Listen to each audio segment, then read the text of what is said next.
Ya, selamat pagi Bapak Ibu Saudara yang dikasihi Tuhan. Belajar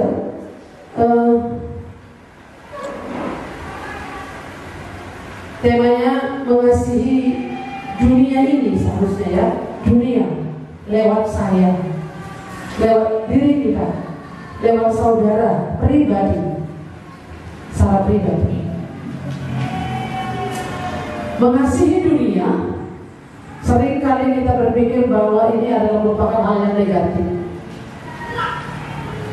Karena sering kita dengar janganlah sama seperti dunia ini. Ya, kalau 2 minggu yang lalu Bapak Laura yang sampaikan firman Tuhan, persahabatan dengan dunia adalah permusuhan dengan Allah. Jadi yang mana ini? Hari ini mengasihi dunia ini lewat diri saya. Ya. Yang dimaksudkan di sana mengasihi dunia ini, saya kembali mengingat Yohanes 3 ayat 16. Apa katanya? Karena begitu besar kasih Allah akan dunia. Dunia yang dimaksudkan di sini adalah seperti itu. Dunia ini adalah jiwa-jiwa yang tersesat, jiwa-jiwa yang belum mengenal kasih Bapa, yang belum sampai kepada keselamatan jiwanya. Inilah yang perlu dikasihani.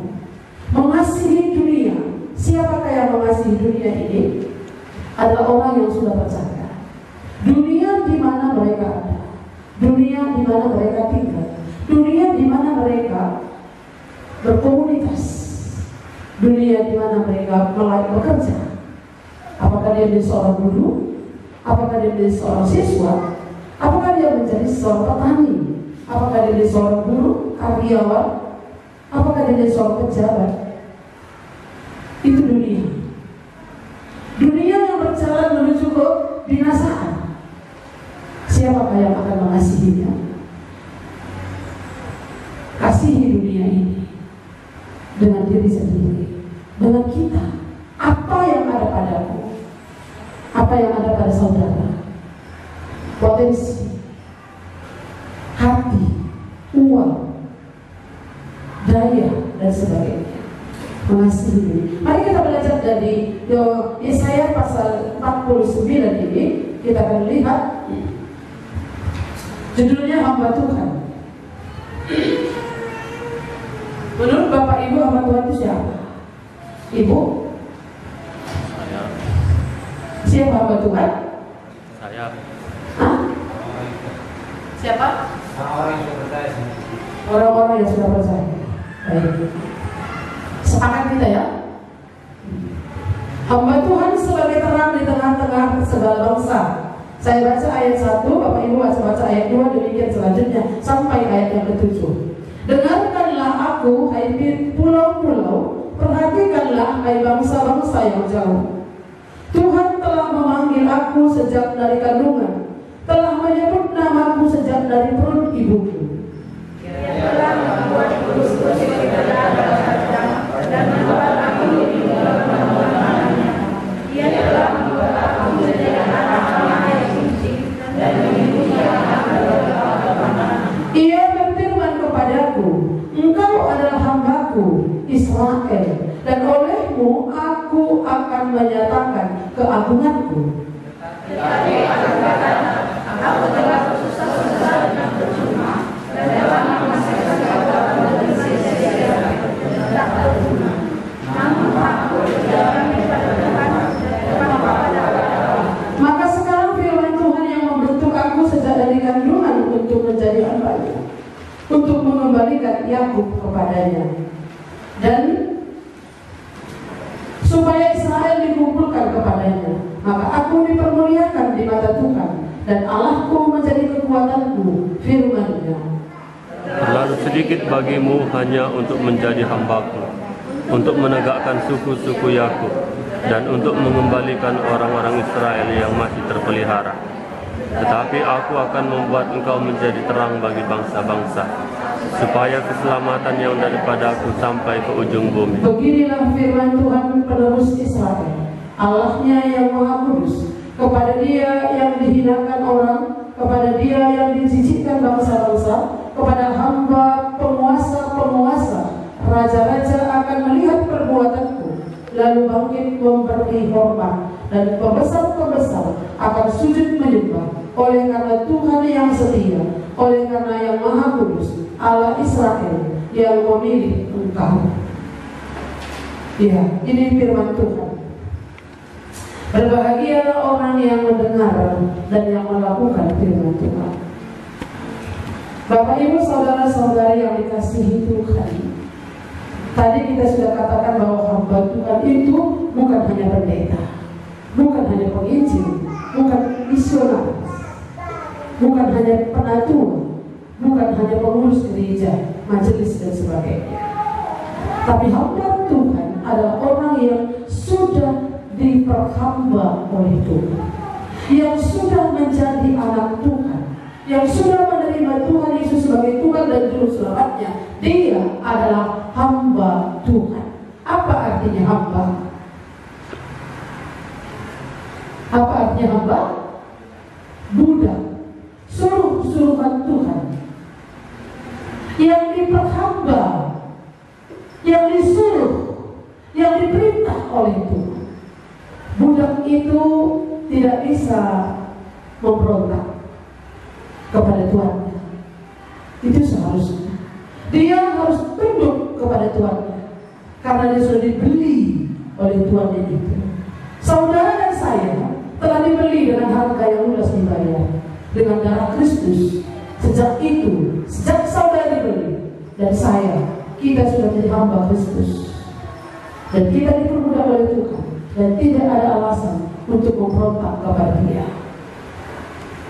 Ya, hamba Tuhan ini dalam Yesaya pasal yang ke-49 ini berbicara tentang hamba Tuhan sebagai terang. Yesaya mengarah kepada hamba Tuhan di sini, mengarah kepada Yesaya. Apa yang dikatakan di sana? Dengarkanlah aku, hai pulau-pulau. Perhatikanlah, hai bangsa-bangsa yang jauh. Tuhan telah memanggil aku sejak dari kandungan, telah menyebut namaku sejak dari perut ibuku. Di sini Yesaya menyatakan panggilannya. Bagaimana ia menjadi hamba Tuhan? Bagaimana dia diperbudak ataupun diperhamba oleh Tuhan, disuruh oleh Tuhan. Waktu awal kali Tuhan berbicara kepadanya, dia bilang apa? Aku ini najis bibir. Ya. Aku ini gak layak. Aku ini tinggal di tengah-tengah bangsa yang najis bibir.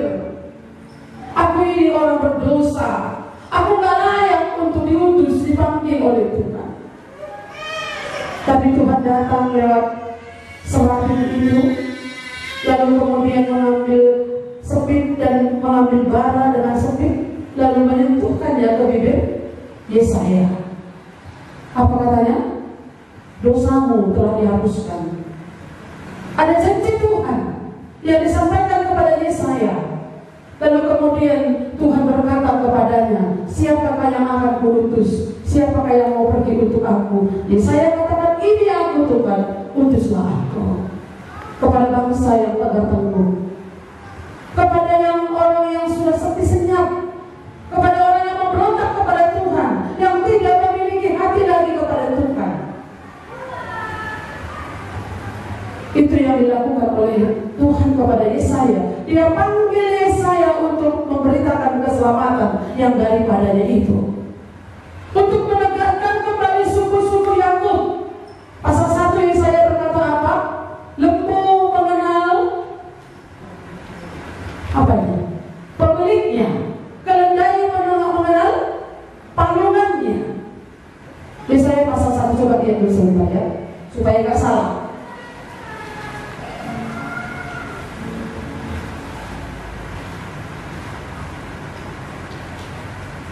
Lembu mengenal pemiliknya, tetapi Israel tidak. Keledai mengenal palungan yang disediakan tuannya, tetapi umatku tidak memahaminya. Ayat 3 pasal 1. Apa artinya ini?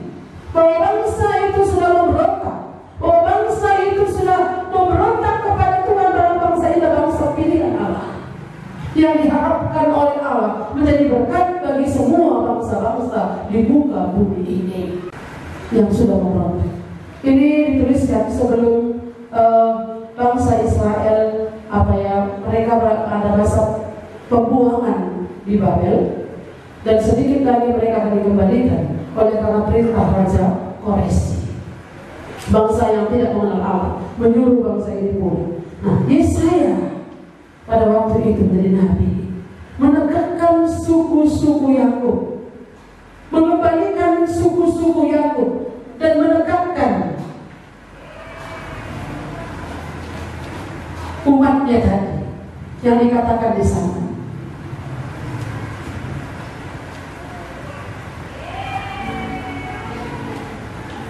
Untuk mengembalikan Yakub kepadanya, dan supaya Israel dikumpulkan kepadanya, maka aku akan dipermuliakan di mata Tuhan.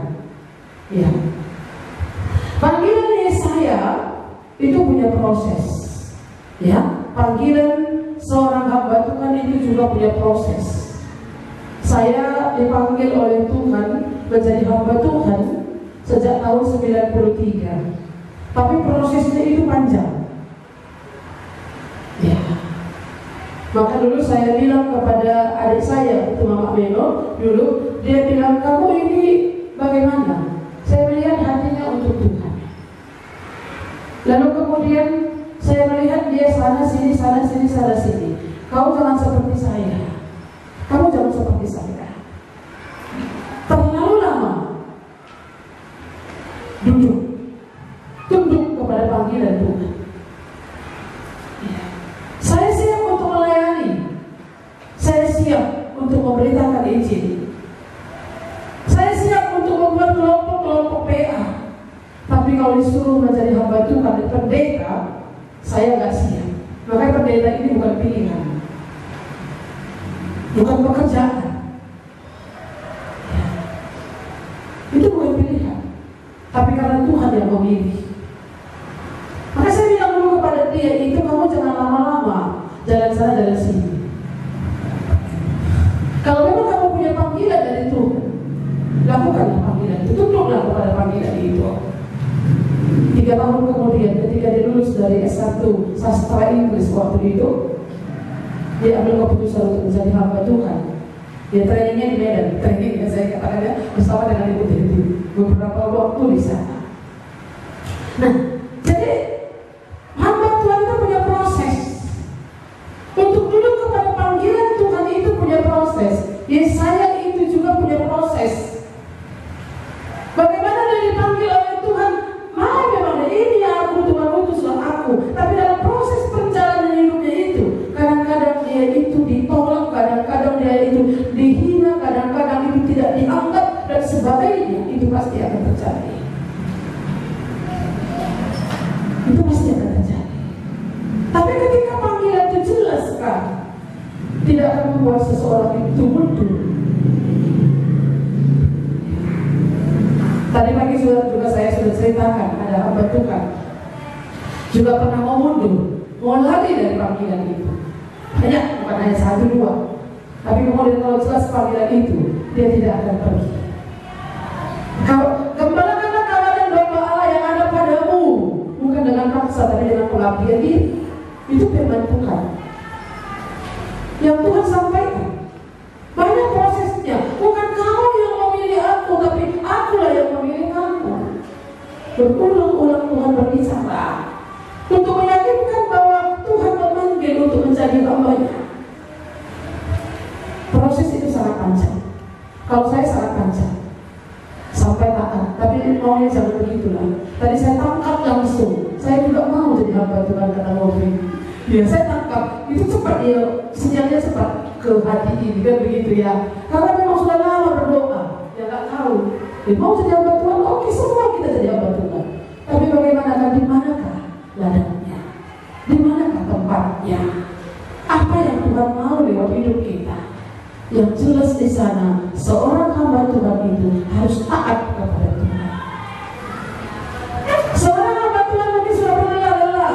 Seorang hamba Tuhan mungkin sudah mengajar, melayani, bekerja dan sebagainya, berjuang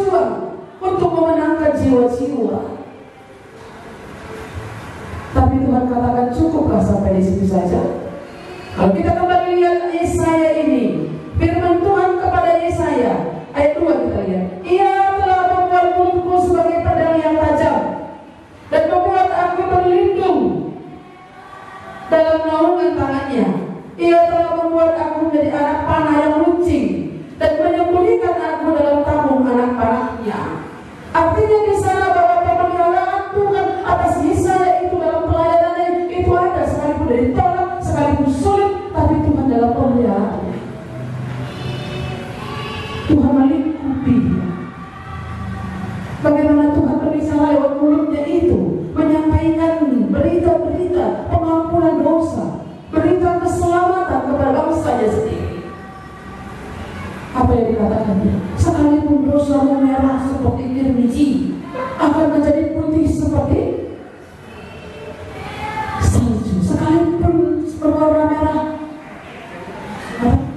sekalipun dosa kau sekalipun dosamu merah seperti kirmiji, akan menjadi putih seperti salju. Sekalipun merah seperti kain kesumba, seperti kain kesumba, akan putih seperti bulu domba. Ada janji-janji Tuhan. Ya. Bagaimana supaya bangsa ini kembali? Mereka yang berada dalam najis itu, dalam kekotoran tadi, kalau mereka kembali kepada Tuhan, pencipta mereka, Allah mereka yang telah memilih bangsa itu, dengan berlelah-lelah Yesaya ini menyampaikan pengajaran itu sebagai nabi. Apa yang disampaikan Allah kepadanya, yang dia sampaikan kepada umat Tuhan, supaya umat Tuhan kembali, umat Tuhan yang terpelihara, umat Tuhan yang kembali datang, kembali menegakkan kembali suku-suku Yakub, ya, menegakkan kembali untuk mengembalikan Yakub kepadanya, untuk mengembalikan orang-orang yang tidak percaya. Orang-orang Yakub itu kan penipu, ya. Orang-orang yang belum percaya menjadi Israel yang baru. Itu yang dilakukan oleh Yesaya. Apakah Tuhan mau sampai di situ saja? Mari kita lihat. Ia berfirman kepadaku, engkau adalah hambaku Israel, dan olehmu aku akan menyatakan keagunganku. Olehmu aku akan menyatakan keagunganku. Di manakah Tuhan akan menyatakan keagungannya? Dalam diri seorang hamba Tuhan yang taat. Disitulah Tuhan akan menunjukkan kemuliaannya. Ada banyak mungkin orang dibanggakan, dihormat di dunia ini, tapi Tuhan menyatakan keagungannya, Tuhan menyatakan kemuliaannya dalam diri orang yang taat kepada Tuhan. Hamba Tuhan itu adalah luas, adalah orang-orang yang melakukan perkataan Tuhan, hidup sesuai dengan firman Tuhan. Iya, Yesaya sudah lelah, ya katanya. Tetapi aku berkata, aku telah berusaha, aku telah bersusah-susah dengan berperjuang, ya, dan telah menghabiskan kekuatanku dengan sia-sia dan tak berguna. Namun hakku terjamin pada Tuhan dan upahku pada Allahku. Itu kata Yesaya. Ada banyak yang sudah dilakukan oleh Yesaya ini. Dia sudah berlelah-lelah, dia sudah bersusah-susah dengan percuma dan telah menghabiskan kekuatannya dengan sia-sia dan tidak berguna.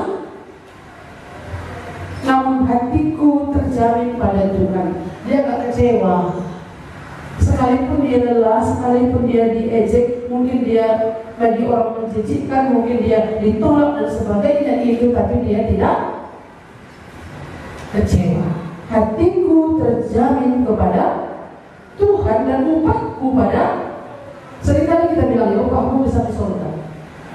Kita kan sering begitu, ya. Apakah itu memang candaan atau apa ya, kita tergantung orang yang mengatakannya lah. Tapi seringkali seperti itu, upahmu bisa di surga.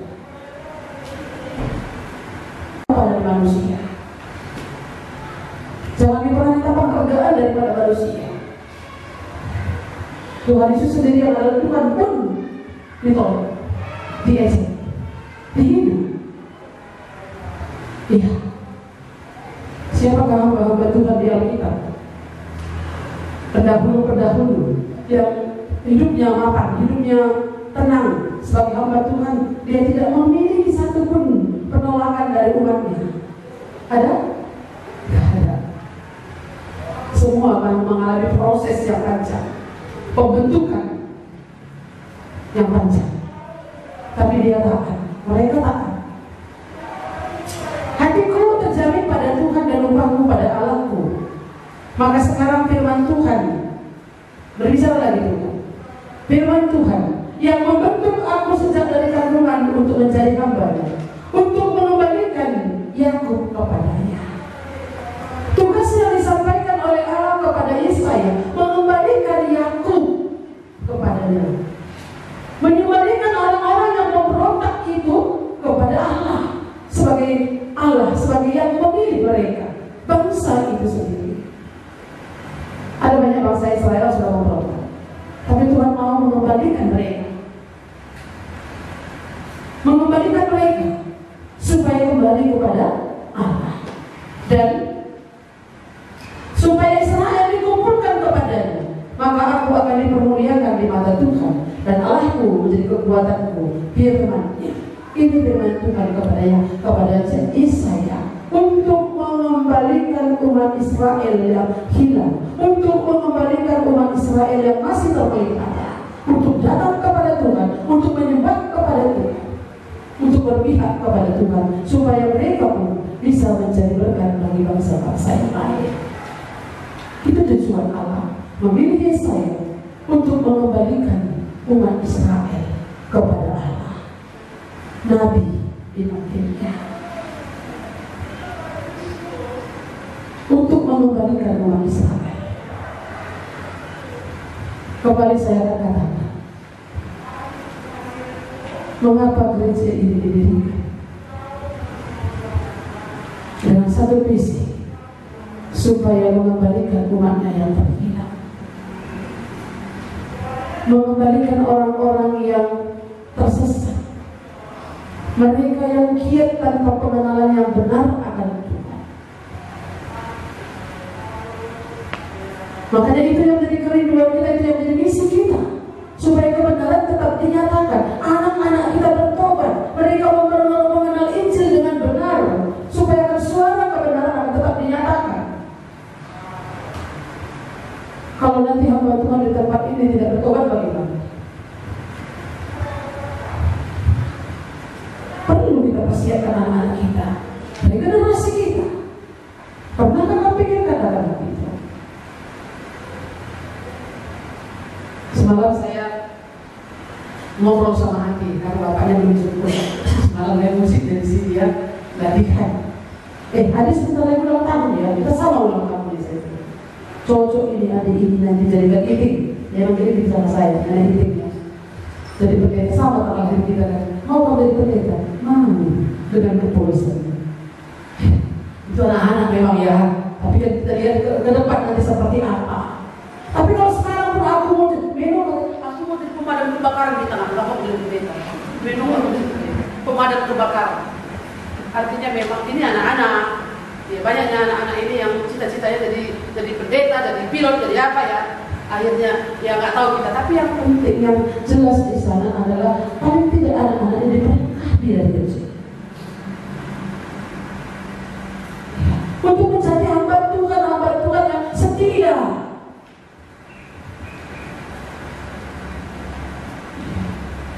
Untuk menegakkan suku-suku Israel, untuk menegakkan orang-orang yang mengaku dirinya sebagai orang Kristen, tapi mereka tanpa pengenalan yang benar akan Tuhan. Untuk membuat iman mereka mantap. Ya, itu visi awal yang Tuhan berikan kepada saya lah. Ya, dulu dengan Ibu Hiti waktu itu. Mengembalikan umat Israel yang terhilang. Maka rindu merangkul kembali orang-orang yang pernah dilayani. Rindu untuk merangkul orang-orang yang tersesat mengembalikan itu. Ya. Mengembalikan umat Israel yang tersisa. Sekalipun orang sudah menjadi ya, karena memang tantangan ya, ketika kita melayani tantangan besar itu terjadi. Ini kan mencuri domba ini kan begitu ya. Ya, itu tantangan yang terjadi. Tapi bukanlah kita menyatakan kebenaran, supaya mereka sampai kepada keselamatan yang daripada Tuhan.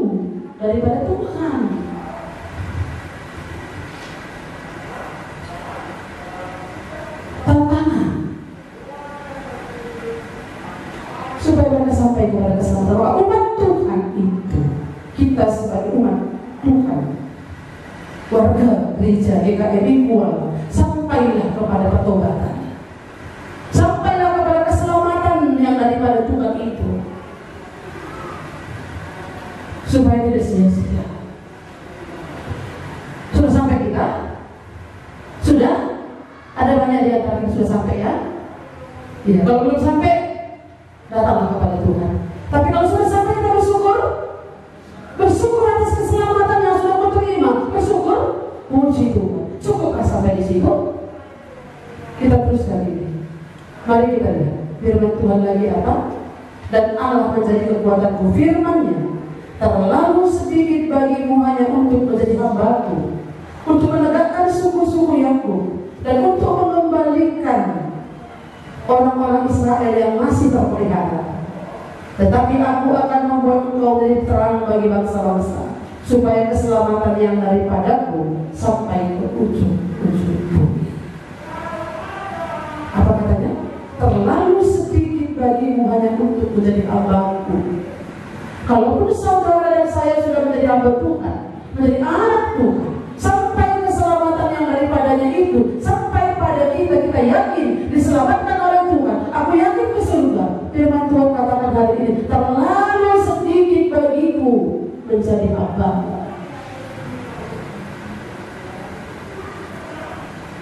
Terlalu sedikit. Kamu pun kalau sudah punya rumah, maunya punya sofa, ya kan? Ya kan? Kalau sudah punya rumah, maunya punya sofa. Kalau sudah punya sofa, maunya punya spring bed. Kalau sudah punya spring bed, maunya punya lemari hias, dan lain-lain sebagainya. Padahal dulu aku mau, kalau ada saja rumah aku sudah 10 kali kan? Tapi setelah ada rumah bagaimana? Mau isinya.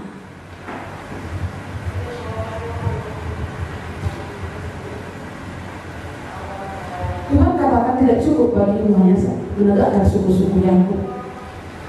Tidak cukup bagimu hanya untuk mengembalikan orang-orang Israel yang masih terpelihara.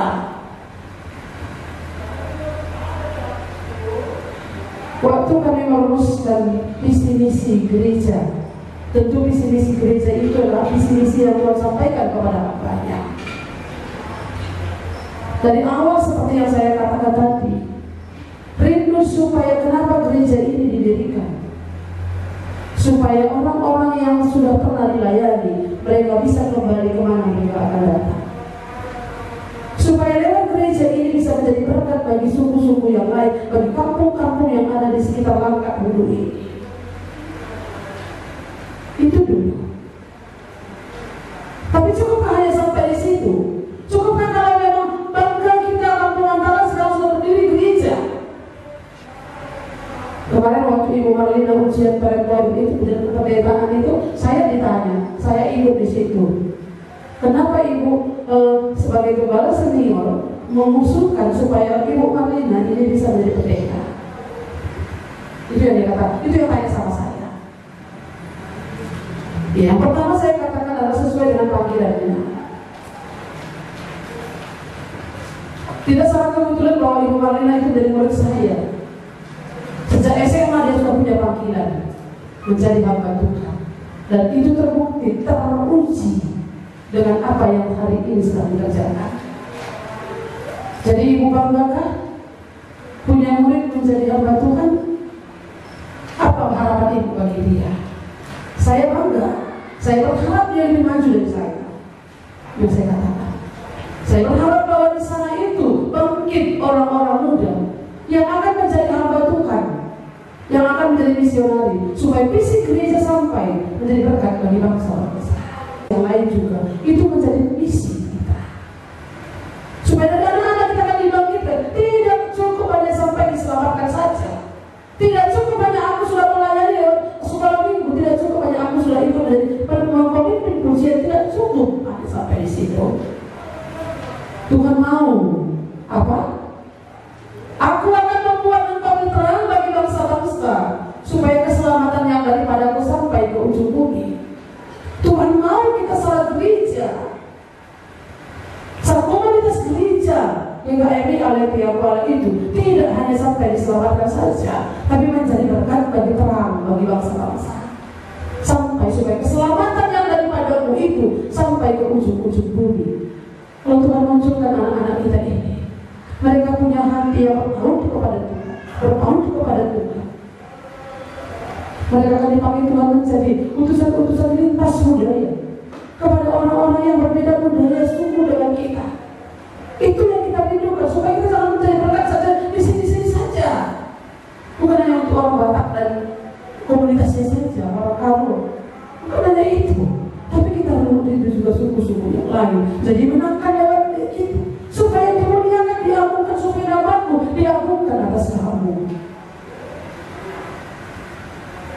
Ya, kita mau menjadi berkat, bersyukur Tuhan memakai kita menjadi berkat. Ya, ada banyak orang tua di luar sana belum mengakui akan hal itu. Makanya suruh anakku di sana bergereja, kan gitu ya dok ya. Bertemu dengan orang luar sana, sampai kau tidak kenal ya. Kau ada sih kan waktu datang sekolah minggu, anakmu kan sekolah minggu di sana. Orang yang tidak kenal dengan kita pun dikirimnya anaknya. Mereka mengerti. Tapi tidak cukup hanya sampai di situ. Kita mau Tuhan mau kita ini menjadi berkat, menjadi terang bagi bangsa. Tuhan mau memakai kita. Apa kemarin tema yang saya kirim sama Safian? What reason? What reason? Apa kemarin apa? Not the word truth. This word brought me. Ya, artinya di sana adalah mengasihi dunia ini, mencintai dunia ini dengan diri kita sendiri. Bagaimana kita mencintai dunia yang akan berjalan menuju kebinasaan ini? Apa yang akan kita buat sebagai orang yang sudah diselamatkan? Cukupkah aku sudah diselamatkan? Cukupkah aku sudah bertobat? Aku matikan aku musuh dan mundur sampai situ saja kan? Tuhan tidak mau itu. Tuhan mau supaya kita menjadi terang bagi bangsa-bangsa.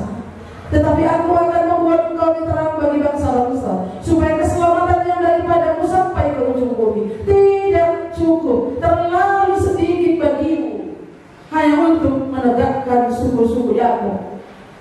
Terlalu sedikit bagimu kalau kita hanya pergi jalan. Dulu aku sudah berjalan ke sana, sekolah minggu di kampung tadi aku yang tidak cukup hanya sampai di sini. Cukup. Tuhan mau memakai gereja Tuhan.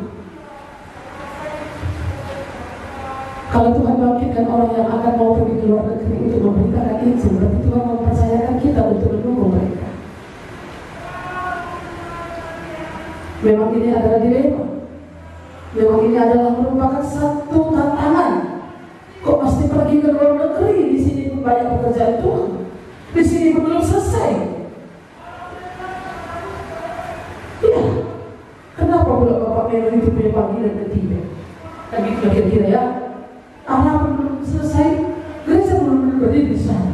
Itu tantangan. Terlalu sedikit bagimu untuk menegakkan suku-suku Yakub. Tuhan mau pakai kamu lebih besar lagi.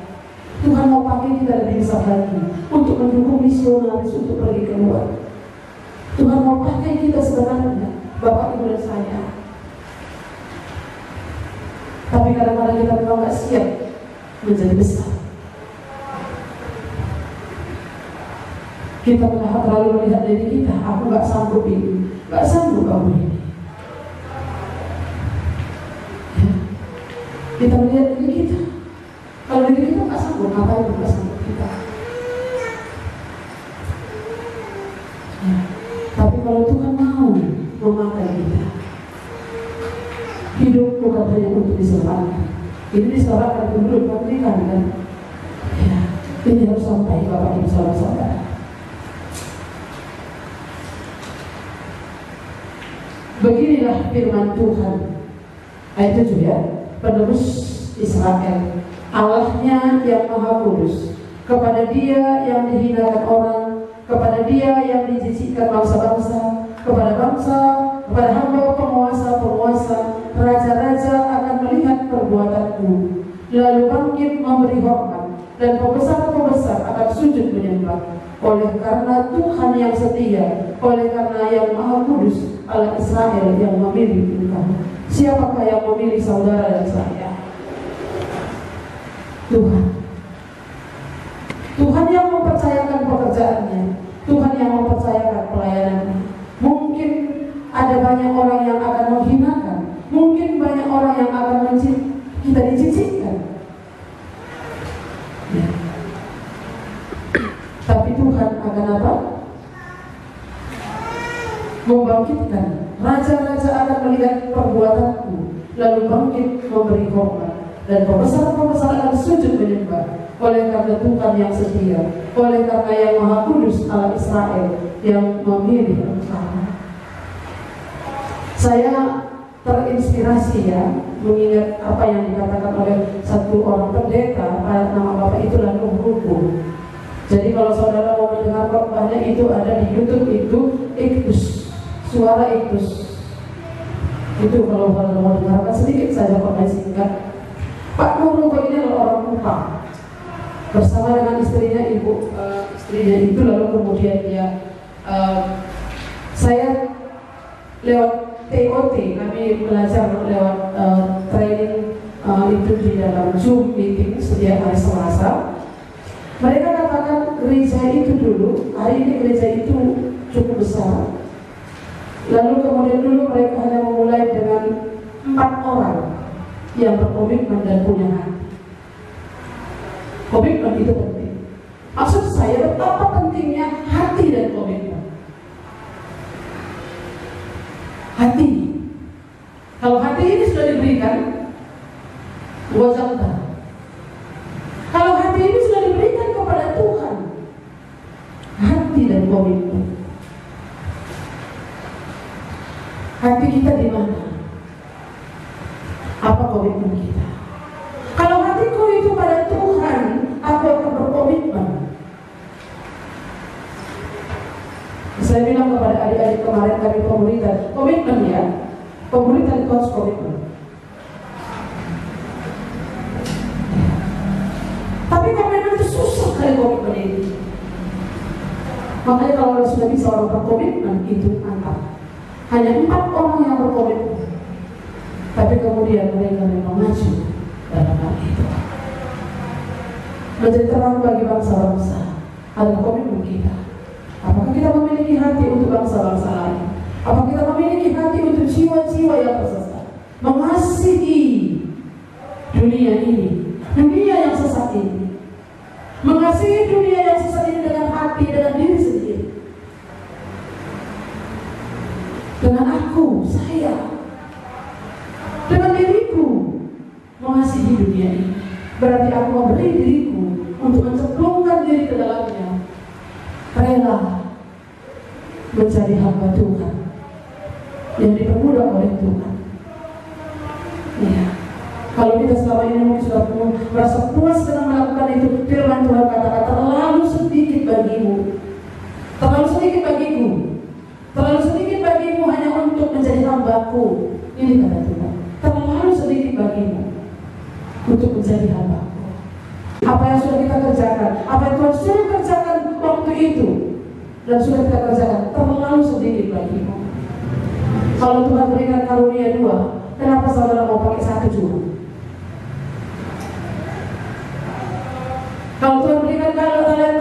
kenapa saudara mau gunakan hanya 3? Yang satu kali kemana lagi? Iya, saudara mau dimulai, seharusnya 3. Maka kalau kita diberi karunia 2, mari kita mengerjakannya dengan 2 karunia itu dengan maksimal.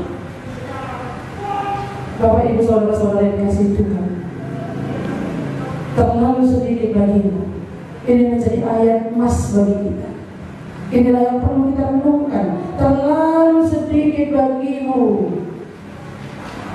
untuk menjadi hamba-Ku, untuk menegakkan suku-suku Yakub. Saya diingatkan Tuhan lewat ayat ini. Ya.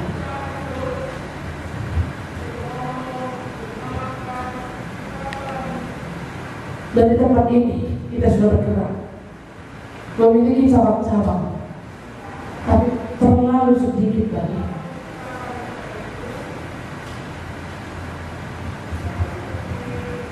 Kamu harus menjadi terang bagi bangsa-bangsa. Ini yang Tuhan ingatkan. Terang bagi bangsa-bangsa, supaya keselamatan yang daripada Allah itu sampai ke ujung-ujung bumi. Kalau ada orang yang Tuhan bangkitkan untuk pergi, berarti harus ada yang memutus. Kalau Tuhan mengizinkan kita memutus, berarti kita harus mempersiapkan diri. Saudara dan saya, tidak cukup hanya untuk diselamatkan, tapi menjadi pemutus, menjadi gereja pemutus. Tapi bagaimana ini? Ya, mintalah kepada Bapa yang punya tuayan, kan begitu ya? Ya, tuayan memang banyak, tapi bekerja sedikit. Mintalah kepada yang punya tuayan, supaya ia memberikan pekerja-pekerja itu. Ya, siapakah yang akan mau dipakai oleh Tuhan untuk menjadi terang bagi bangsa-bangsa itu tadi? Sekalipun ada pemimpin, sekalipun saya menjadi kebetulan pendeta di tempat ini, saya bukan sendiri. Saya percaya Bapak Ibu yang akan mendukung saya, yang akan mendoakan. Saya bukan berjalan sendirian. Ada Tuhan yang memimpin di depan, ada saudara menjadi kaleb-kaleb, kan begitu ya, yang menopang tanah Musa. Ya, jadi bagaimana kita berjalan untuk menjadi terang bagi bangsa-bangsa tadi, supaya kita ini bisa bergandengan tangan, supaya keselamatan yang daripadaku itu, daripada Allah itu, sampai ke ujung-ujung bumi. Kalau kita rindu ini diberitakan, kita rindu ini, mari kita mengambil bagian. Aku juga mau Tuhan dari hamba-Mu yang setia untuk dipakai oleh Tuhan, menjadi terang bagi bangsa-bangsa. Dan inilah janji Tuhan ya.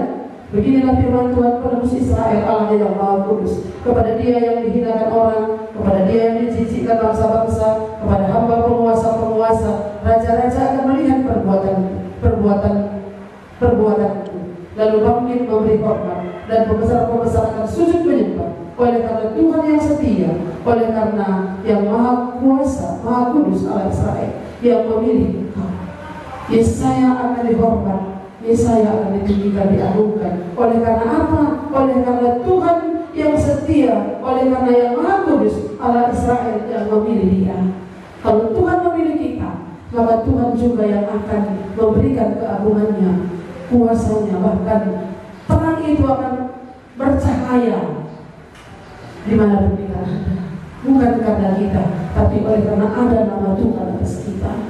Maka mari kita tunduk dan taat. Mari kita nyanyi sekali lagi lagu ini. Injil dikumandangkan. Setelah itu kita akan tutup dengan doa.